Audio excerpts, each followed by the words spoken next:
What's going on, guys? BossHelp86 here, back to another video, and today I am excited to do this album review for you. KK's Priest, Sermons of the Sinner. This album came out on X1 Records today, October 1st, 2021.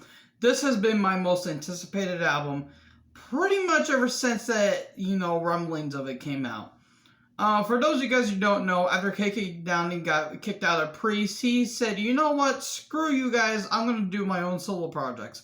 Now, he did some other ones, like he did some solo stuff, I think, back when he was still a Priest at the time, and, all that stuff. And he decided to do KK's Priest. Now, people were kind of getting a bit skeptic because, it's just a tribute band. No, not really. We have some new members here, but we do have some original members of Priest. KK Downing on guitar, Tim Ripper Owens on vocals, Les Banks on drums, who was part of, I think he was in Stained Class and maybe another album or two. I think that's like the only one that pops in the head for me. Tony Newton on bass and AJ Mills on guitar. Now, this album I was a bit skeptic about because I'm like, okay, I heard some of the singles and they sounded really, really good. Ripper sounds fantastic, even though his voice is a bit subdued. And his screams are kind of like King Diamond-esque, like falsettos. But honestly, that doesn't really bother me that much because I love King Diamond. However, listening to this entire album, this is my favorite album of the year, guys. No bullshit. Like, you could probably say, oh, you're a bit biased because it has some members of Priest in it. I would have loved this album even if it didn't have members of Priest in it. Literally, almost every track is awesome. I say almost because there's one I didn't care about that was pretty filler in my opinion, but I mean, this album, we have Incarnation and then the intro into Hellfire Thunderbolt, one of the singles, blazing guitar. KK Downing at 69 years old, nice number by the way, this man can still craft some unadulterated, just perfect solos. It is unbelievable. Honestly, every time I hear KK do a solo, I get Juggler vibes. Mainly because Ripper's on this album, but it is absolutely spectacular. The title track is so epic sounding. The video of it's very weird, but it honestly, this album, from start to finish, is absolutely fantastic. Hail for the Priest has some great, anthemic vibes off of it. It's my favorite off the album, too, by the way.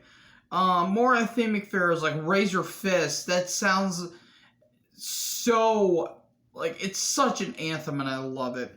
Wild and Free, that title alone sounds like classic Priest, or hell, even classic Maiden. It sounds like it could have been off of Point of Entry, or maybe even Defenders of the Faith in some ways. Brothers in the Road, or it's either Brothers of the Road, but it's so groovy, very groovy.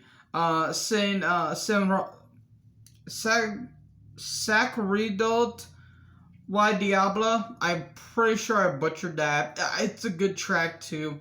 Almost every track here is awesome. The only track that I didn't care about is Metal Through and Through, mainly because it's 8 minutes long and I did not care. But if Maiden fans listened to it, they thought it would have been a masterpiece. The closing track, A Return of the Sentinel, it sounds like an epic Iced Earth song, and I love it. It is absolutely spectacular. It's awesome. This album just kicks so much ass. We get, we get some hints of some classic Priest riffage because of KK Downing. And, Ripper sounding fantastic, even though that, again, his falsetto is kind of strained just a little bit. Production is fantastic, even though that I think in El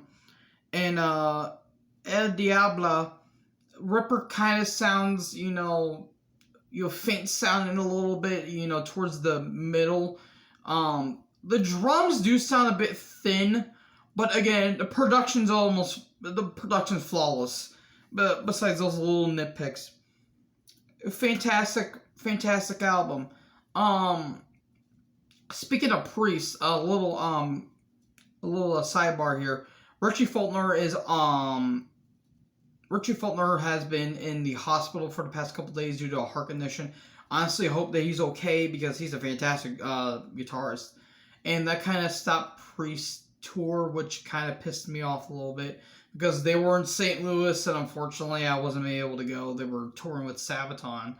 And man, I would have killed to go to that show. If KK's Priest shows up in St. Louis, I'll probably buy tickets because this album is so damn catchy. It's groovy. It's got blazing guitar, amazing solos, great drumming by Les Banks. Fantastic album. I give it a 9 out of 10, guys. I don't know what else to say about this album that hasn't been said. I hear some people say it's not really that good, mainly because the songs drag and the solos kind of carry on a little too much, and maybe Ripper sounds a little bit out of his comfort zone. I highly disagree. Maybe, metal through and through, and maybe a little bit of a return to Sentinel. But again, those songs are pretty damn good in their own right. 9 out of 10. Fantastic album. I love this album. It's my favorite of the year. What do you guys think about this album in the comment section below? Make sure to like, comment, subscribe, join the herd, and I'll talk to you guys next video. Peace out.